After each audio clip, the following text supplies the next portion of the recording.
হাদিসের মধ্যে আছে, আজরাইল বলছে নবীজিকে, ইয়া রাসূলুল্লাহ, কোনো মানুষের সামনে তার খাবারের প্লেটে ভাত এবং তরকারি নিয়ে যেমন সামনে রেডি থাকে, সে ইচ্ছে করলেই যখন লোকমা দিতে পারে খাবারের, পৃথিবীর প্রথম মানুষ থেকে নিয়ে ইসরাফিলের ফু পর্যন্ত আল্লাহর পাক যত মানুষ সৃষ্টি করেছেন করবেন, প্রত্যেকের রূহু আমার সামনে এরকম একটা থালার মতো, প্লেটের মতো আমার সামনে প্রস্তুত থাকে।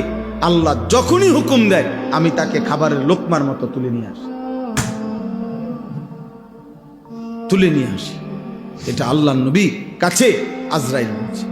আরো আশ্চর্যের কথা হলো, আজরাইল বলছে, ইয়া রাসূলুল্লাহ, প্রতিদিন মসজিদের মিনারায় যেমন আল্লাহর পক্ষ থেকে একজন বান্দাকে 5 বার ডাকা হয়, উনি বলছেন আজরাইল যে আল্লাহর কসম নবী, আমিও আমার সামনে রাখা প্রতিটা রূহকে প্রত্যেক দিন 5 বার ডাকি।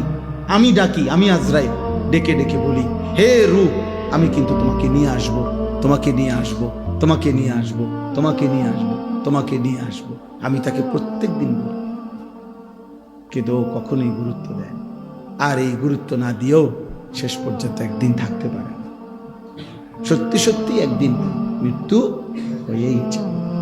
আমি যে আয়াতগুলো পড়ছি, এই আয়াতগুলোর মধ্যে আল্লাহ তাআলা মুশরিকদের কথা আর তার বিপরীতে আল্লাহর জবাব উল্লেখ করছে।